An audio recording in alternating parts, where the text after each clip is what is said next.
What's going on, everybody? Good afternoon. We've got some Seattle Seahawks news. It's several hours old at this point. This came down this morning. I didn't have a chance to make a video on it until now. But let's talk about the latest and greatest regarding Dee Eskridge. And some of you were probably waiting for this video for weeks, maybe even months now, expecting that we'd be talking about the release of Dee Eskridge. Not yet. We have not yet released Dee Eskridge. In fact, we have taken a alternative path that will likely, not guaranteed or anything, but likely going to create a situation where we don't release him. And I'm surprised. I am certainly surprised. But let's take a look at what we have done here. What we have done is restructured his contract to make it cheaper for us to keep him while still keeping our options open for releasing him later on. So Field Goals has the article here, breaking it all down. They've got the tweet from Condota here, breaking down the exact finances. But basically what they have done is reduced Dee Eskridge's salary by about $415,000. A few $100,000 in savings by reducing his base salary from about $1.5 million to $1.05 million, approximate. You guys can see the exact numbers on screen. It basically amounts to about $415,000 in savings against the cap.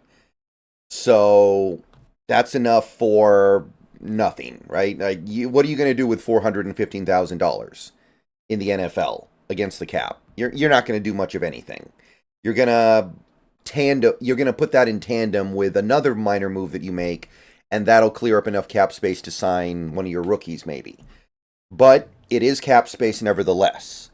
Now, one thing that is worth noting is that you can still release him later. So, releasing Dee Eskridge at any point going forward would still cost the Seahawks the same amount of dead money as it did before. So, now the cap savings on a release would be just over $1 million because of the money you already saved on the restructure. So, basically, there's no risk involved whatsoever. It's just additional flexibility here. And presumably, this was a sacrifice that Eskridge had to make to stay on the team for the time being. Now he gets the chance to impress in camp or preseason to stick around. So there's no downside here for the Seahawks. It's only benefit. Basically, Eskridge is paying the price for his lack of production so far in the NFL. He is being forced, essentially, to give up part of his base salary, even if it's only like $400,000, that's still a significant amount, in order to buy his way to training camp and mini camp and preseason to impress somebody, be it this team or another team, to latch on. So it's certainly not a bad thing to do this, right? There's nothing wrong with it. There's no downside. We could still release him right now and still get the exact same savings we were going to get before, it looks like. Now, that doesn't change the fact that a lot of people, myself included, wanted Eskridge off this team, and we're going to have to wait on that decision for at least a little bit longer. Now, here's the thing. A release of Dee Eskridge would have saved about 1.47, basically this amount. Releasing Eskridge would have saved this amount of money. Call it 1.5 million. This restructure saves about $415,000.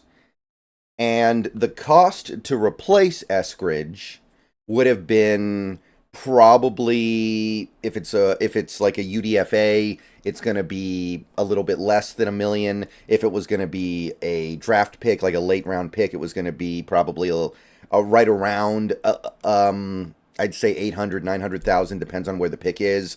And if it was going to be a veteran, it was going to be a few million. So you weren't really saving money on an Eskridge release, right? Because you were going to have to go get somebody else that was going to cost part of Eskridge's previous salary. So the savings would have been very minimal, even if it was a UDFA. So by doing this, they're basically saying we're going to save the money that we would have saved on releasing Eskridge when you factor in the fact that we were going to have to replace him. So this basically creates the same effect, and now you don't need to go out and get another receiver. Now you don't need to go out and get another returner. Eskridge can hopefully occupy those roles in a way that allows us to not have to worry about it this offseason. So monetarily, it doesn't really make a difference, right? Because we all understand that when you let a player go, you do have to pay something to replace that player on the roster. And even if you're saving, like, let's say it's $1.5 million on a release, you're really only saving like $500,000 if you're spending $1 million to replace the player. So we got the savings in effect. It's basically the exact same thing. But would you have rather moved on? I kind of feel like I would have, admittedly, right? Because Eskridge is a player that has done everything wrong since he's gotten here. He showed up as a second-round pick in 2021. Now, getting hurt was not his fault, but he immediately gets hurt on that devastating dirty hit he took in Indianapolis. And then he proceeded to not do anything for like 2 months. Got on the field, had a pretty good game against, I think it was the Niners. Then he disappeared again. Then he kept getting hurt. Then he got involved in a domestic dispute that cost him the first 6 games of 2020, I think it was 2023, where he got into some kind of physical altercation with his wife, which, we don't like that. We certainly don't like that, right? And then he gets back on the field after his suspension is up, gets hurt again, has one game where he makes a couple plays against the Niners. He returns a kick, returns a punt for good yardage, and then I think he had like one end around for 10 yards. And then we don't see him again. So you cannot do worse over your first 3 years in the NFL. And it's really, really hard to believe that Eskridge is going to suddenly find himself in year 4. Remember, this guy was old coming into the NFL. This guy was not some 20-year-old when he got drafted where we all knew it was going to take time. No, he was supposed to be ready to go. He was an older player coming out of Western Michigan. So the fact that we've seen nothing from him, it feels like the story's already been written on Eskridge, right? If he had something to give, we would have seen it by now. And I know we've got this new OC with Ryan Grubb. Maybe Ryan Grubb looks at him a little bit differently. Maybe we're just looking at him as a return man, somebody who can return kicks and punts well. Maybe. But then you have the injury problems. Then you have the fact that he got involved in the domestic dispute, and maybe we shouldn't be attached to something like that any longer than we have to. And maybe the $1 million you spend to replace Eskridge, getting some super low draft pick, or maybe even a little bit less than $1 million on a UDFA, maybe that guy is actually a significant asset in the way that Jake Bobo was last year. So you're missing out on that. And I understand that Eskridge has abilities far beyond the typical UDFA player. Like, his speed, his elusiveness in the open field is definitely something that merits attention as a player. And you're not going to find that in UDFA, but it's meant nothing so far in his career outside of like 2 games. How's it going to matter now? So, I don't know. I don't know why we're clinging on to it, but it looks like we are for at least the rest of the offseason. Again, I think basically what this move amounts to is an opportunity for Eskridge to show something in camp. Basically, he needed to do this to buy his way onto the 90-man roster. And if he shows out in camp or the preseason, maybe he sticks in Seattle. Maybe the Seahawks release him and then he gets to go to another team because they look at what he did in camp in the preseason and they go, oh, let's get that guy if he gets released. I don't think we're going to be able to trade him, by the way. He could be Jerry Rice in the preseason.